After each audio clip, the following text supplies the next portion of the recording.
Togo, Faure Gnassingbé s'en fiche comme d'une guigne pauvre Togolais. Ils auront tout vu. Ils auront subi toutes les humiliations possibles par le fait du comportement méprisant du régime Gnassingbé. Faure Gnassingbé peut parcourir le monde et jouer au papa gentil, à l'homme de la paix, pendant que son peuple subit de plein fouet les conséquences de la malgouvernance, de la gouvernance d'un clan pour seulement ses intérêts, en un mot, de la dictature, du règne de terreur. Le fils à papa togolais peut faire arrêter, envoyer en exil ou tuer tout Togolais qui oserait le défier sur le chemin de son pouvoir qui lui permet de jouir, et non de travailler pour le bien commun. Et si beaucoup de régimes de dictature à travers le continent africain sont tombés et que les différents peuples concernés ont connu la liberté, la démocratie, et ne sont pas arrivés à ce niveau de pourriture à la togolaise, c'est parce qu'un groupe de citoyens disposant d'un statut particulier a compris et a pris ses responsabilités. C'est pourquoi nous disons que les protestations,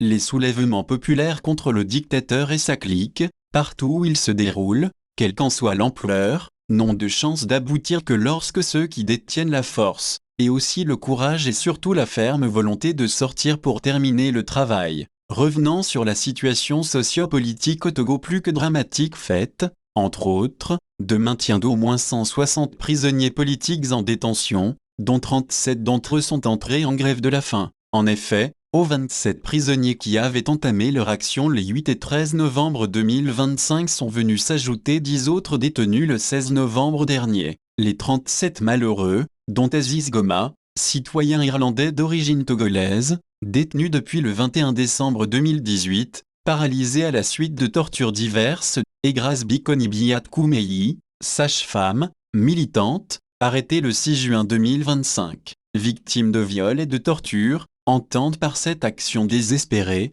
attirer enfin l'attention des autorités togolaises et de la communauté internationale sur leur désastreuse situation. Une communauté internationale qui ne connaît que trop le régime togolais avec son peu de considération pour la vie et la dignité humaine de ses concitoyens. L'autre cas emblématique est celui de notre compatriote Jean-Paul Omolou résident en Suisse avec sa famille et arrêté le 4 novembre 2021 à Lomé. Il est détenu depuis cette époque au tristement célèbre SCRIC, Service central de recherche et d'investigation criminelle. Torturé et coupé de tout contact, Omolou ne serait plus, physiquement parlant, que l'ombre de lui-même. Un citoyen français répondant au nom de Steve Rouillard, arrêté le 6 juin 2025, d'après les résultats de nos dernières recherches, serait également détenu dans une cellule sans lumière au SCRIC, sans accès à un avocat, ni aux soins. Voilà en résumé les quelques dramatiques conséquences de la répression impitoyable du régime togolais. Une très alarmante situation de violation des droits de l'homme qui n'est malheureusement pas exhaustive.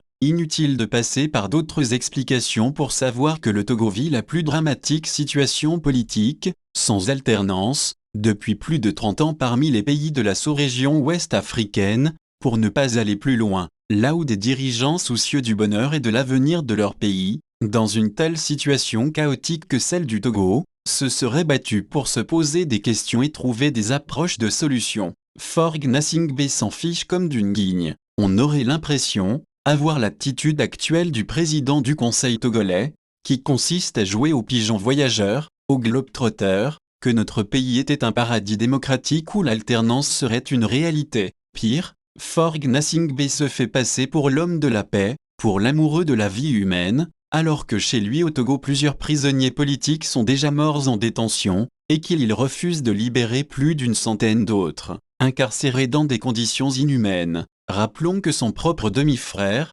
Pacha Gnassingbé, accusé en 2009 de tentative de coup d'État avec certains de ses supposés complices, condamné le 15 septembre 2011 à 20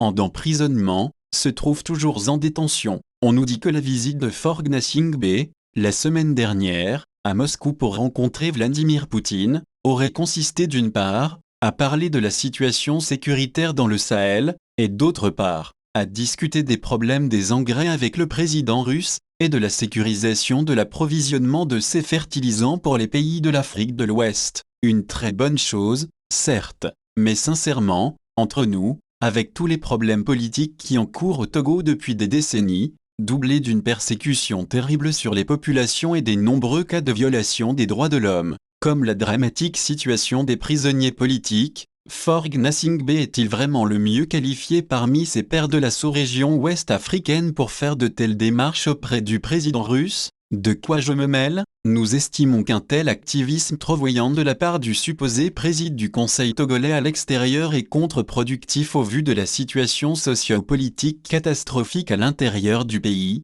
dont il est l'une des principales causes, sinon la principale cause. Continuer sur cette lancée voudrait dire que Faure Gnassingbé, en dehors de la jouissance du pouvoir, n'a pas la volonté politique, ou la volonté tout court, pour faire baisser la tension sociale, en libérant, par exemple, tous les prisonniers politiques sans condition, et tendre la main aux autres acteurs politiques de la vraie opposition, pour régler les grands problèmes du Togo et remettre le pays sur les rails de la normalité, comme cela se passe ailleurs, pas très loin de chez nous. Samari Tchadjobo.